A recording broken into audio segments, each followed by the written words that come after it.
BJP की स्थापना दिवस को लेकर कार्यकर्ताओं में उत्साह। पूरे प्रदेश में स्थापना दिवस को लेकर की जा रही है तैयारियां।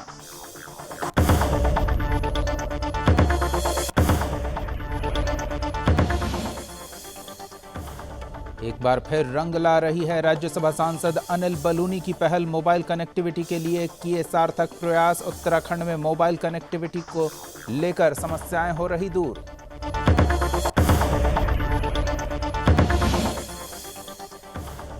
उत्तराखंड के सीएम पुष्कर सिंह धामी ने नई दिल्ली में पीएम मोदी और केंद्रीय गृह मंत्री अमित शाह से की मुलाकात। सीएम धामी ने पीएम मोदी और गृह मंत्री से की शिष्टाचार भेंट।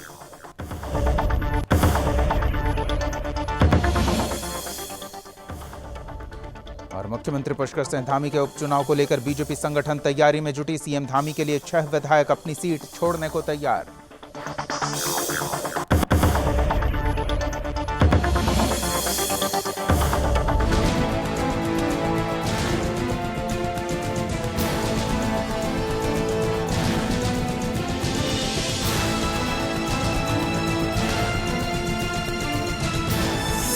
आप देख रहे हैं सुदर्शन न्यूज। नमस्कार, आप देख रहे हैं सुदर्शन न्यूज और आपके साथ मैं हूं दीपक कुमार। बीजेपी का स्थापना दिवस और स्थापना दिवस के आयोजन को लेकर पार्टी के नेता और कार्यकर्ता तैयारियों में जुटे हैं। बीजेपी प्रदेश अध्यक्ष मदन कौशिक ने कहा है कि पूरे देश में पार्टी का स्थापना दिवस मनाया जाएगा। स्थापना दिवस के अवसर पर पार्टी के बड़े नेता जेपी नड्डा, प्रधानमंत्री नरेंद्र मोदी वर्चुअली कार्यकर्ताओं से जुड़ेंगे। बता दें कि उत्तराखंड में बीजेपी इस कार्यक्रम को व्रत के रूप में मनाएगी। साथ ही कार्यक्रम को बूथ स्तर तक पहुंचाने का अभियान चलाया जा रहा है।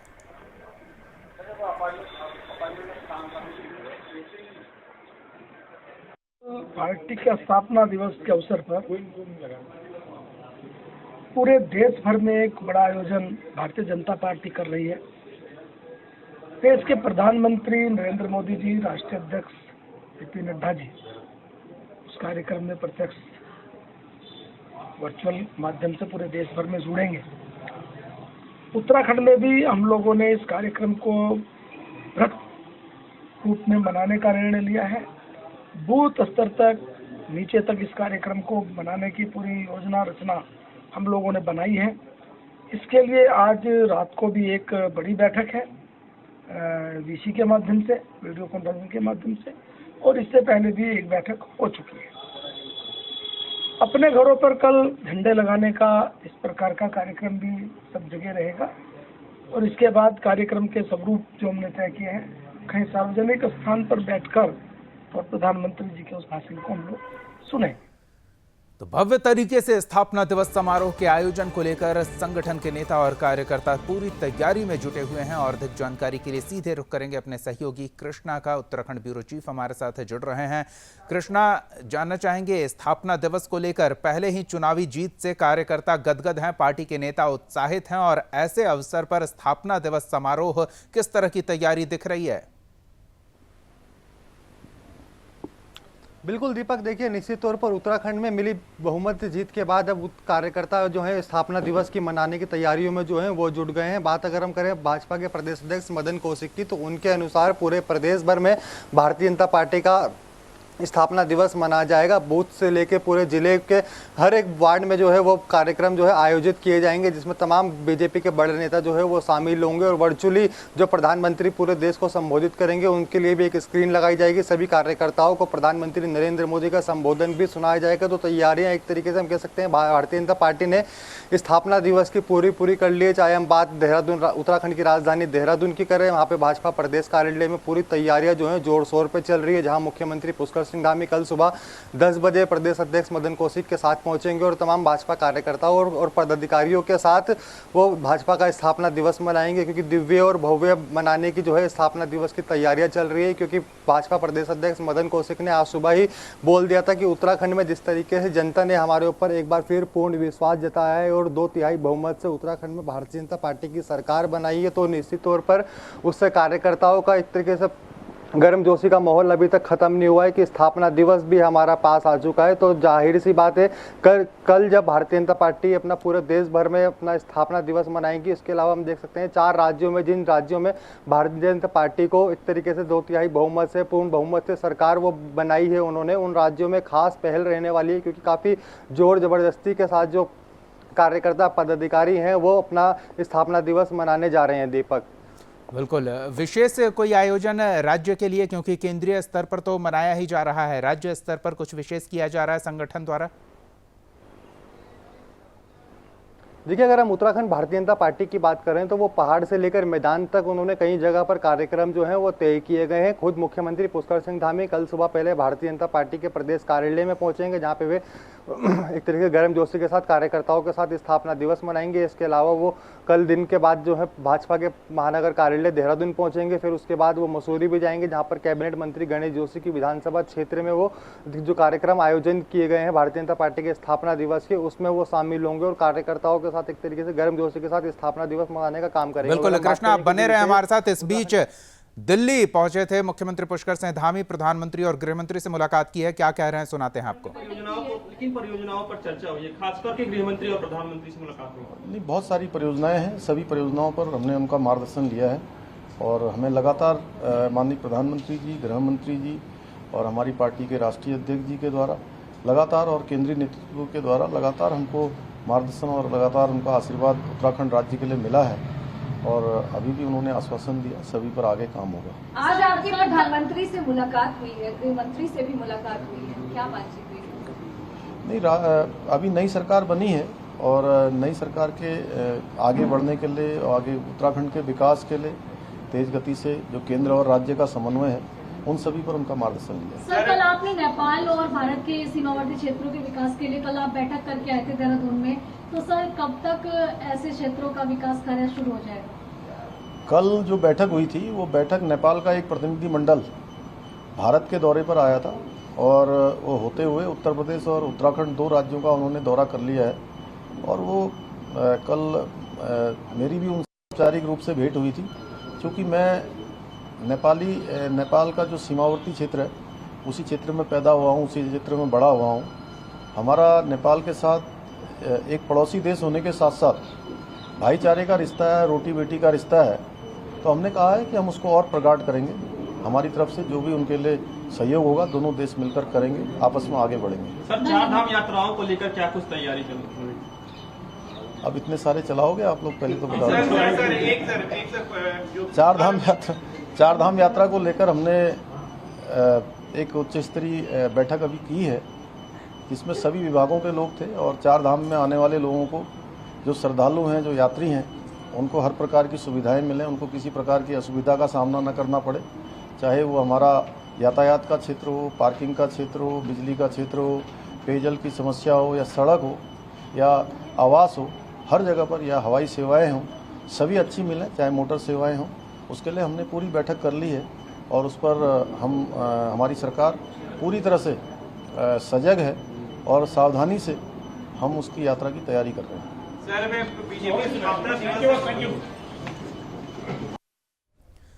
तो मुख्यमंत्री पुष्कर सिंह धामी को आप सुन रहे थे। आपको बता दें कि प्रधानमंत्री नरेंद्र मोदी और गृह मंत्री अमित शाह से मुलाकात की पुष्कर सिंह धामी ने और विभिन्न परियोजनाओं के बारे में बातचीत हुई है, शिष्टाचार मुलाकात हुई है और आगे क्या कार्य योजना है उत्तराखंड के लिए, इस पर बातचीत की गई। बढ़ते हैं अगली खबर की ओर, बात करते हैं राज्यसभा सांसद अनिल बलूनी की, जिनकी पहल रंग ला रही है। मोबाइल कनेक्टिविटी के लिए सांसद अनिल बलूनी ने जो प्रयास किया है उसका प्रतिफल देखने को मिल रहा है। उत्तराखंड और उत्तर प्रदेश के सीमाई इलाकों में मोबाइल कनेक्टिविटी को लेकर हो रही समस्याओं का समाधान हुआ है। देहरादून से सटा हुआ राजाजी टाइगर रिजर्व का 20 किलोमीटर का क्षेत्र अब अगले कुछ दिनों में मोबाइल नेटवर्क से लैस हो जाएगा। पिछले कई सालों से इस क्षेत्र में मोबाइल नेटवर्क न होने से लोगों को काफ़ी परेशानी होती थी। खासतौर पर देर रात आने वाले यात्रियों को अक्सर दिक्कतें होती।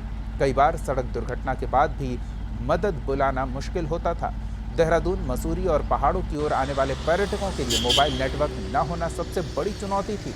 करीब 1 साल पहले सांसद अनिल बलूनी ने इस पूरे क्षेत्र में अपने सांसद निधि से 3 टावर लगवाने की बात कही थी और इसके लिए उन्होंने केंद्रीय दूरसंचार मंत्री से मुलाकात की। इस मामले में फॉरेस्ट डिपार्टमेंट के क्लियरेंस के बाद तेजी से काम हुआ और देहरादून की आशा रोडी पुलिस चेक पोस्ट के पास पहला टावर तैयार हो चुका है। इसका काम भी शुरू हो जाएगा। इसके साथ ही 2 टावर भी जल्द इस पूरे रूट पर इंस्टॉल किए जाएंगे। पूरे क्षेत्र में मोबाइल कनेक्टिविटी से देहरादून और सहारनपुर दोनों राज्य के लोगों को बड़ा फायदा होगा।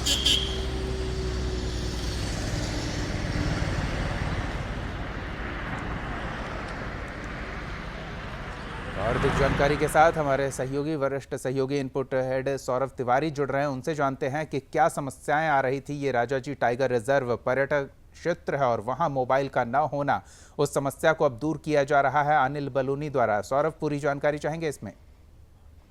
जी देखिए दादू, आपको कि बीजेपी के मीडिया के नेशनल इंचार्ज हैं और राज्यसभा के सांसद हैं उत्तराखंड से, और हमेशा अपने कामों के लिए सुर्खियों में रहे हैं।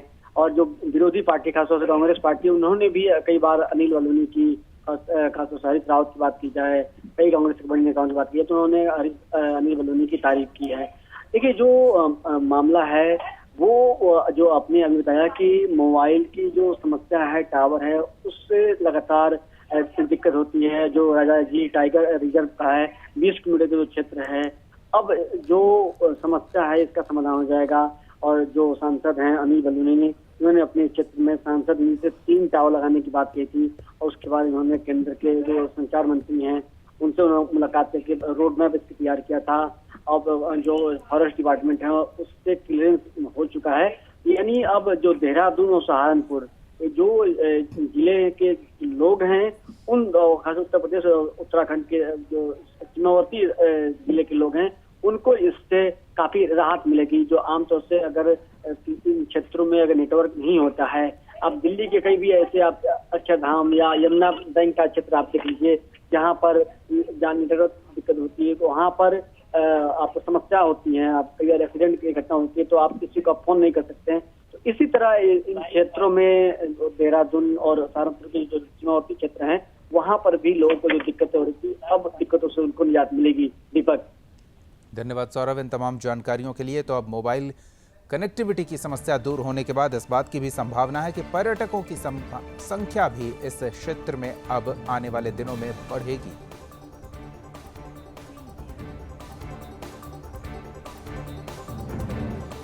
इधर उत्तराखंड के मुख्यमंत्री पुष्कर सिंह धामी ने नई दिल्ली में प्रधानमंत्री मोदी और केंद्रीय गृह मंत्री अमित शाह से मुलाकात की। इस दौरान सीएम धामी ने पीएम मोदी और गृह मंत्री शाह को शिष्टाचार मुलाकात के दौरान शुभकामनाएं दी और पीएम मोदी को राज्य में हो रहे विकास कार्यों से अवगत कराया। साथ ही सीएम धामी ने केंद्र सरकार के सहयोग के लिए पीएम मोदी को आभार जताया। सीएम धामी ने उत्तराखंड राज्य के सीमित संसाधन को देखते हुए जीएसटी प्रतिकर अवधि को बढ़ाने की भी मांग की है। सीएम ने उत्तराखंड में वैज्ञानिक शोध को बढ़ावा देने के लिए भारतीय विज्ञान शिक्षा एवं अनुसंधान संस्थान की स्थापना का भी आग्रह किया। वहीं केंद्रीय गृह मंत्री से अंतर्राष्ट्रीय सीमाओं के जनपद में हिम प्रहरी योजना लागू किए जाने में केंद्र से सहयोग का अनुरोध किया। सीएम ने उत्तराखंड में बागवानी की अपार संभावनाओं को देखते हुए पीएम मोदी के कश्मीर के तर्ज पर 2000 करोड़ रुपए के बागवानी पैकेज दिए जाने का भी अनुरोध किया।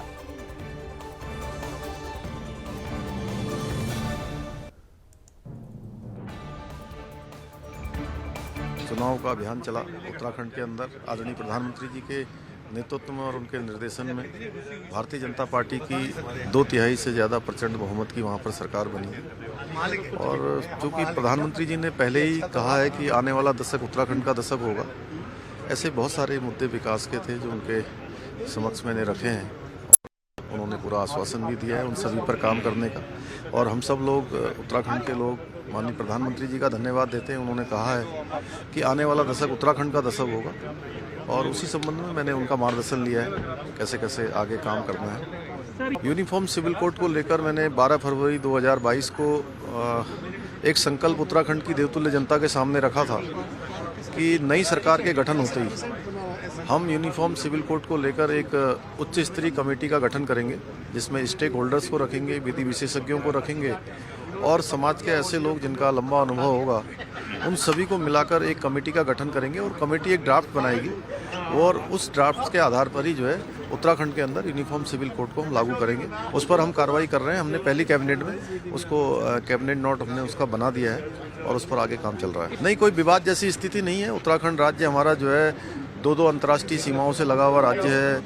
वहाँ की भौगोलिक परिस्थिति अलग प्रकार की है। गंगा का प्रदेश है। अध्यात्म और धर्म का एक केंद्र है, एक बड़ा केंद्र है। संस्कृति का बड़ा केंद्र है। हर घर से वहाँ पर सेना के अंदर एक न कोई घर से बेटा बेटी चाचा चाची कोई न कोई सेना के अंदर काम करता है। इसलिए उत्तराखंड के अंदर एक अलग प्रकार का कानून होना चाहिए जो सभी के लिए एक समान हो। तो इसलिए हमने इस पर विवाद जैसी स्थिति नहीं है। हमने कहा है सबका साथ सबका विकास। हम तुष्टीकरण किसी का नहीं करेंगे, सबके। वहीं मुख्यमंत्री पुष्कर सिंह धामी के उपचुनाव को लेकर बीजेपी तैयारी में जुटी है। बीजेपी प्रदेश प्रवक्ता विनोद सोयाल ने कहा कि मुख्यमंत्री के लिए पार्टी के ही 6 विधायक अपनी सीट छोड़ने को तैयार हैं ताकि मुख्यमंत्री वहां से उपचुनाव लड़कर वापस विधानसभा के सदस्य बन सके। बीजेपी प्रदेश प्रवक्ता ने कहा कि पार्टी हाईकमान जहां पर मुख्यमंत्री के लिए उपयुक्त सीट समझेगा उन्हें वहां से चुनाव लड़ने के लिए कहा जाएगा। भारतीय जनता पार्टी का हर कार्यकर्ता मुख्यमंत्री के लिए इस उपचुनाव में उनके लिए काम करता नजर आएगा।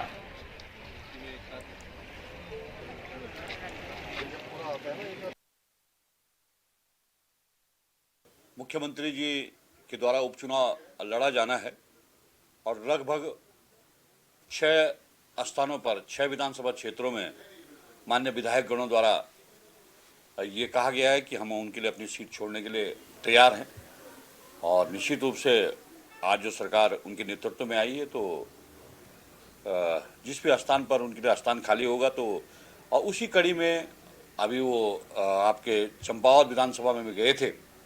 2 दिन उनका वहाँ भी रहना हुआ तो वहाँ के विधायक जी द्वारा और वहाँ के जिला संगठन द्वारा भी उनसे कहा गया कि आप यहाँ से भी चुनाव लड़े, वहाँ से भी उन्हें चुनाव लड़ने का ऑफर आया है। मुझे लगता है कि ये सब विचारणीय विषय है और इन सब जितने भी विधानसभा के लोगों ने कहा है तो इस पर जैसे सीट खाली खाने वक्त आएगा तो निश्चित रूप से वो चुनाव लड़ेंगे वहाँ से और विधायक बन जाएंगे। कैबिनेट मंत्री प्रेमचंद अग्रवाल ने विधानसभा में आवास विकास विभाग की समीक्षा बैठक की।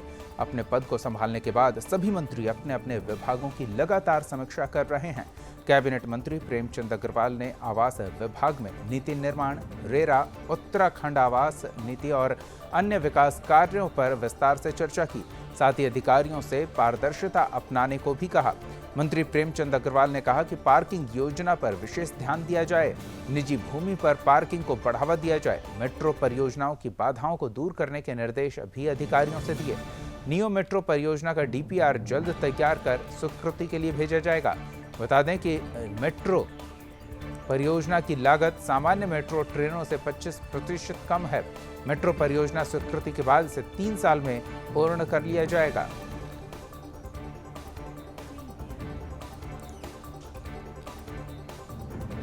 देखिए, मैंने आपको बताया कि कार्य संस्कृति में सुधार लाना होगा। इस विषय में सारी चीजें आ गई। कल तक आप क्या कर रहे थे मुझे नहीं पता, आज क्या करना उन्होंने बताया। जनता के लिए हम लोग बने और ये सरकार जनता के हित के लिए आई है और मैंने इनको आज बहुत साफ तौर पे कहा हम 5 साल के लिए हैं। चुनाव का आखिरी टाइम नहीं है कि अधिकारी किसी भी विभागीय मंत्री को या मेरे जैसे मंत्री को गुमराह करेगा। गुमराह होने की स्थिति में हम नहीं है। हम लोग काम चाहते हैं। मैंने बहुत स्पष्ट तौर पे निर्देशित किया है कि इस बार सरकार यदि दोबारा लौट के आई है तो जनता ने हमें विश्वास दिया है, मैंडेट दिया है। मुख्यमंत्री पुष्कर सिंह धामी उत्तराखंड सदन पहुंचे, जहां उत्तराखंड सदन में मौजूद मुख्यमंत्री का प्रवासी झारखंड उत्तराखंड वासियों ने भव्य स्वागत किया। इस अवसर पर पुष्कर सिंह धामी ने मीडिया से वार्ता करते हुए कहा कि हमारी सरकार ने इतिहास रचा है, कई मिथक तोड़ते हुए प्रचंड बहुमत के साथ वापसी की है। साथ ही उन्होंने कहा कि ये यूनिफॉर्म सिविल कोड संविधान निर्माताओं के सपने को पूरा करने का देश की ओर से अहम योगदान होगा और संविधान की भावना को मूर्त रूप देगी ये फैसला।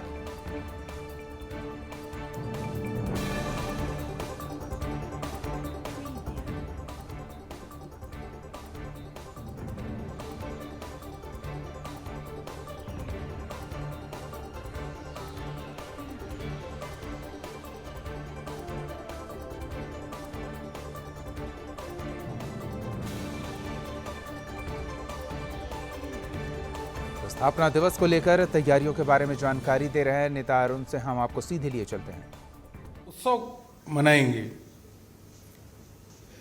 राष्ट्रीय अध्यक्ष जी 11 बजे शोभा यात्रा जो करोल बाग में निकलेगी उसमें भाग लेंगे।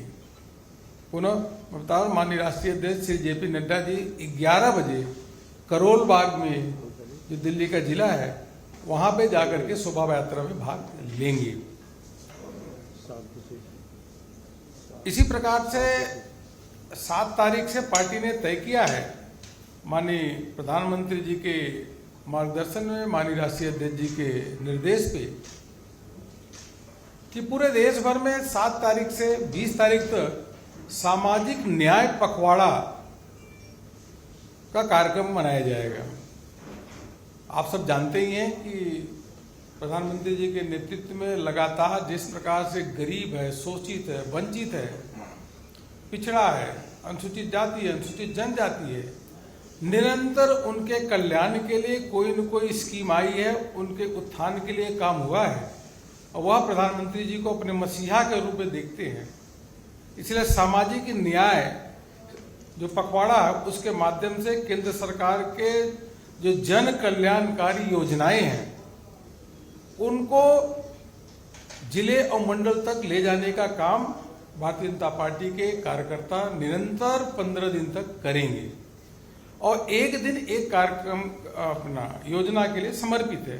उदाहरण के रूप में 7 तारीख आयुष्मान भारत, हम सबको मालूम है कि 8,683 जो है आज पीएम जन औषधि केंद्र है, जहां पे 50% से लेकर 90% दवाइयां सस्ती मिलती है।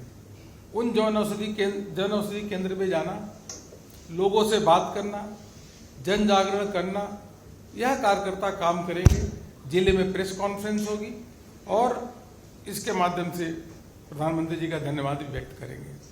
8 तारीख 8 अप्रैल प्रधानमंत्री आवास योजना 2 करोड़ से अधिक मकान बन चुके हैं और 2022-23 में 80 लाख से अधिक प्रधानमंत्री आवास योजना के अंतर्गत मकान बनाए जाने हैं। आज आम व्यक्ति जो गरीब है एक ऐसे अच्छे मकान में रह रहा है जिसमें लाइट भी है, उसमें शौचालय भी है, सब प्रकार की सुविधा है और प्रधानमंत्री जी को वो धन्यवाद दे रहा है। इसलिए बीजेपी के राष्ट्रीय स्थापना दिवस के अवसर पर आयोजित होने वाले कार्यक्रमों की जानकारी दी जा रही थी। बढ़ते अगली खबर की ओर। हल्द्वानी में नगर निगम की तरफ से अतिक्रमण हटाने का विरोध हो रहा है। हल्द्वानी के विधायक सुमित हृदयेश के नेतृत्व में अतिक्रमण का विरोध करने से पहले ही पुलिस और प्रशासन ने विधायक के आवास पहुंचकर उन्हें नजरबंद कर दिया। वहीं नगर परिषद भी इस अभियान के विरोध में आ गया है। विधायक सुमित हृदयेश ने कहा कि जनता की तरफ से चुने हुए जनप्रतिनिधियों को किस आधार पर जनता से मिलने से रोका जा रहा है, इसका जवाब मांगा जाएगा।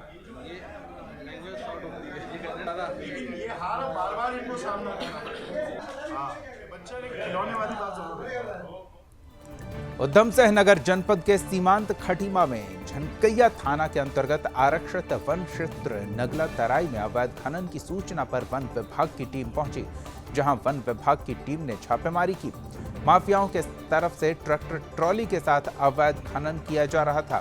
वन विभाग की कार्रवाई देखते हुए घेराबंदी की गई और खनन माफियाओं को पकड़ने की कोशिश की गई, जिसके बाद खनन माफियाओं ने वन कर्मियों पर हमला करते हुए पुलिस प्रशासन को कड़ी चुनौती दी। वहीं एक आरोपी को गिरफ्तार कर लिया गया है। पुलिस ने मामला दर्ज कर आरोपी को थाना भेज दिया है। साथ ही मौके पर उनके से अन्य फरार साथियों की तलाश भी की जा रही है।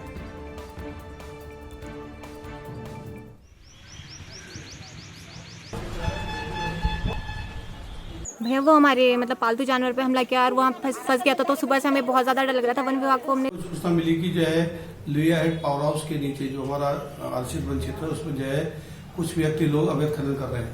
मेरे द्वारा तुरंत जो है टीम गठित की गई। टीम गठित करने के उपरांत जो हमारे कर्मचारी वहाँ स्टाफ मौके पर गया तो वहाँ पे एक ट्रैक्टर ट्राली को अवैध खनन करते हुए पकड़ा गया और उसमें एक अभियुक्त जो है मान सिंह को भी पकड़ा गया है। उसको तुरंत हमारा स्टाफ यहाँ लेके आ रहा था।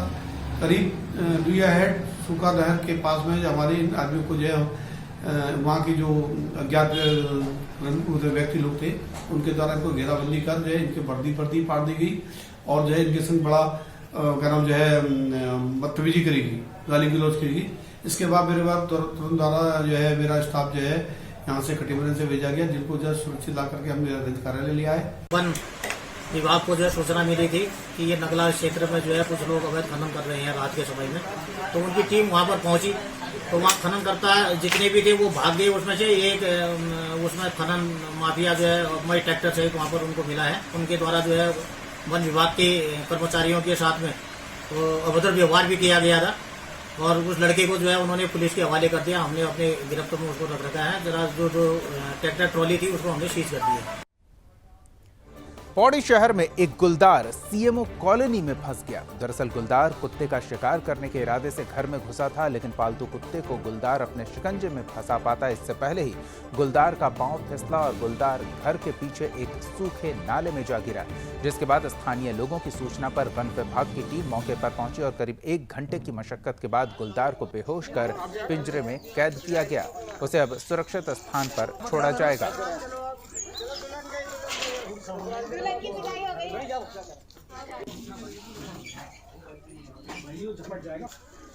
भैया वो हमारे मतलब पालतू जानवर पे हमला किया और वहाँ फंस गया था, तो सुबह से हमें बहुत ज़्यादा डर लग रहा था। वन विभाग को हमने सूचना दी तो काफ़ी समय बाद वो लोग आए, उन्होंने पकड़ा। अभी भी उनके साथ के 2 लोग हैं, मतलब 3 हैं, वो साथ में घूम रहे हैं। तो हमें उनसे बहुत ज़्यादा डर है क्योंकि एक उनकी माँ है, अगर उसका बच्चा पकड़ा गया तो वो और ज़्यादा खतरनाक हो जाएगी, हमला करेगी। तो हमें वन विभाग से रिक्वेस्ट करनी है कि वो प्लीज़ पिंजरा लगाएं ताकि वो पकड़े जाएँ और खास ख्याल रखा जाए क्योंकि वो पब्लिकली रोडों पे घूम रहे हैं मार्केट में।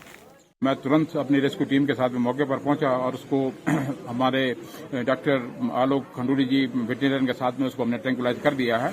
अभी स्थिति उसकी, अभी छोटा बच्चा है, 1 से 1.5 साल के बीच में इसकी उम्र अभी लग रही है, तो इसके उपरांत इसका फिर स्वास्थ्य परीक्षण किया जाएगा। उसके उपरांत भी अन्य कोई कार्रवाई की जाएगी। और जो लेपर्ड घूमने का प्रश्न है, लेपर्ड तो घूम ही रहे हैं और इसमें लगातार हमारे लोगों के द्वारा रात में भी गश्त की जा रही है और जगह जगह गश्त की जा रही है और हम अपनी तरफ से पूरी कोशिश कर रहे हैं कि कोई जनहानि न हो।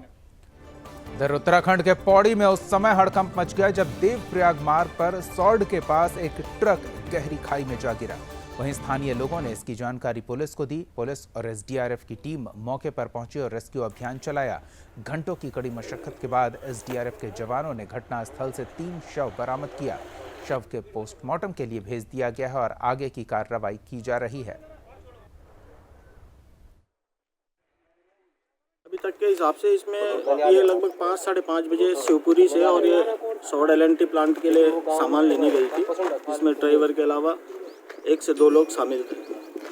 अभी जानकारी मिली है हमको। रात भी हम लोग रहे यहाँ पे एसडीआरएफ टीम के साथ। 4 साढ़े 4 बजे तक उन लोगों ने भी पूरा सहयोग प्रशासन ने भी किया है और अभी जो बताया जा रहा है वो लगभग 2 डेड बॉडी होने है। ये कल शाम की घटना है, कम से कम 10:30 बजे की घटना है ये, और इसमें 3 व्यक्ति सवार थे और जो गाड़ी है वो जो टाटा 407 बताई जा रही है और एक व्यक्ति को तो कल शाम रिकवर कर दिया था और 2 व्यक्तियों का रेस्क्यू भी जारी है। तो क्या कारण, कौन सी गाड़ी थी ये सर? टाटा 407। तो आप इसके पोस्टमार्टम क्या आगे? टाटा 407 बताया जा रहा है इससे। इस बुलेटिन में फिलहाल इतना ही। आप देखते रहिए सुदर्शन न्यूज। जय हिंद।